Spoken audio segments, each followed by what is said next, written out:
Hi guys, welcome back, and I'm back with another episode recap of Bad Boys LA. Yes, so we have episode 4, Survival of the Baddest. So basically, if y'all watching, hit that subscribe button, hit that notification bell so you never every time I upload. Yeah, let's go.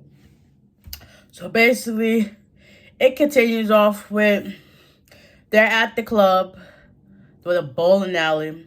And, they had to leave because of the baby and Danny Lay's brother getting into an altercation. So, basically, they wasn't there about 20 minutes, and they had to leave to get back on the bus. So, with doing so, they're on the Sprinter bus, and they're all talking like, listen, we just got out. We've been in the house for these days, and we just wanted to get up and turn up. Everybody's, kind of upset that they had to leave so fast. So, doing so, Moolah, he kind of addresses the situation in the room. He's like, listen, William, I don't like what you was doing. You were twerking on me. Like, you already know I don't rock that way. So, you doing the most. You always doing the most. And looking back, it shows that he was doing the most. Mulan even said so in his little part that he was doing the most. But, William kind of got defensive and was looking all scared in the face, and everybody's just like, he's only telling you how he feels. So if that was the case, you must have been doing it and you was in the wrong. So with that being said, they head to the house, whatever. So everybody goes in. Then next thing you know, it's morning. So after that, Mulan and Anthony, they're by the pool talking or whatever. And then out comes Darrell. And, they all have a conversation. So they're talking about how the club scene how the bowling alley part went down with the baby and his baby mother's brother went down. And it's like, I don't feel like, that's, sticking up for your family is good. But, come on now. You got to know when to pick your battles, whatever. So Darrell, starts talking, gives us the 2 cents or whatever. And then Mulan was like, listen, you heard about William? And everybody's like, William? And Mulan was like, well, he left. And then Darrell was like, well, if you're going to leave, that kind of makes sense of what Mulan was saying. Like, he was in the wrong. He was doing too much. So, after that, Mulan, he calls William.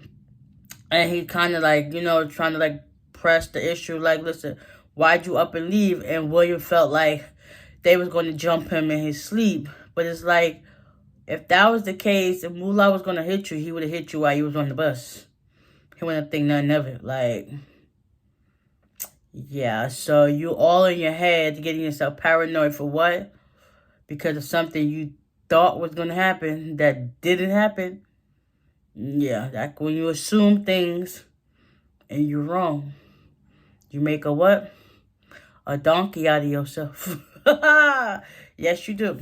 So, eventually, William, he comes back, but he don't make it into the house. He's basically standing outside while the producer's talking, telling what he feels was going to happen. Then Moolah comes out and trying to talk to him and whatever. Like, listen, what you did is wrong and all that stuff. But then he also was like, you trying to catch all this fame and clout, you're leaking stuff. So come to find out, William was the one who leaked the cast members to the blogs, and that's how he figured out who was going to be on the Bad Boys show. So yeah, he doing the most.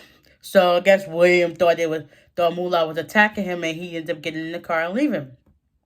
So it's like, whatever. So then it shows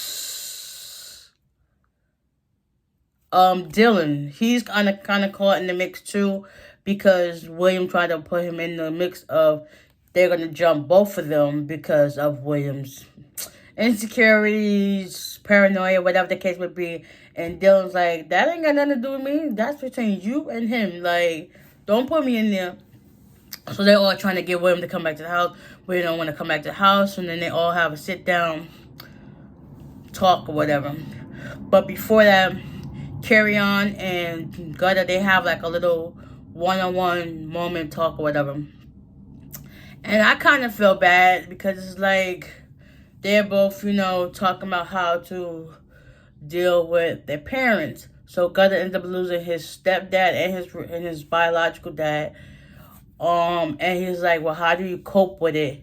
And Carry On explains to him, like, listen, him personally, he has like a spiritual and physical disconnect with his dad. And like when Carry On started crying, it's like, wow, I can honestly see, he's human. Everybody hurts differently. And he feels like his dad is like, not for nothing, I kind of feel like his dad doesn't accept him for who he is. And he feels like in order for him to be accepted, he needed to be listening to everything his dad tells him and whatnot. But he's a grown man. He can do what he wants. Like, I didn't notice that back then when that video surfaced of Kirk Franklin yelling at his son, that he's the one who leaked his own video. Like, to see that man cry on camera is like, that was hurtful. Like, you cannot extend the olive branch to, you preach all of this, but you're not reciprocating it to the person that's in your life on a daily. The person you help birth into this world. Like, you're not reciprocating that same energy. You're a God-fearing Christian man. Like, regardless, everybody makes mistakes. Everybody likes who that likes. But, like, be acceptive. Like, show that you care. Extend that olive branch to show, like, listen, I don't condone what you do, but I accept you because you are my child. Like, make it make sense. But I see where Carry On is coming from. It's like, you want that relationship with that absent parent, but then that absent parent don't try to put any forth effort or any like validation that you are here. It's like, well, what am I gonna waste my energy for? You do you and I'ma do me, and that's just what it is. I kind of feel it because, that's how I am with my dad. Like, ain't no changing it. It's been that way for what, 30-something years. There ain't no changing it. I ain't mad. It is what it is. You do you, I'ma do me. I'ma keep living my life, and that's just what it is. So, I honestly feel his pain. So, after they have that heart-to-heart talk, whatever, during Carry On's confessional, all you do is start seeing him break down and cry, and it's like, when will it end? So after that, they all have their meeting. Mulan calls a meeting. Supposedly, Natalie put him in charge. Listen, y'all all grown. There ain't nobody need to be in charge. Just like she relayed this information to you, just relate it to the rest of them. Like, listen, ain't nobody in charge. Ain't nobody no leader, nothing. We are not in kindergarten, but whatever. So they relayed this message that they're supposed to be having a Bad Boys party to help build the brand and get their name out there. So they want to start recording music. Everybody has to do their part on the song. And that's just what it is. So their song is their theme song to the beginning of the show. Now that's fire. Like, okay, y'all did that. But still, after that, it goes on to break, whatever. So I can't wait to see next week's episode. Hopefully y'all tune in. If you guys enjoyed this recap, please give it a like. Of course, you can always watch this, and I tell you after every episode, you can watch on the Zeus Network app. It's a $6 membership for either Android or iPhone.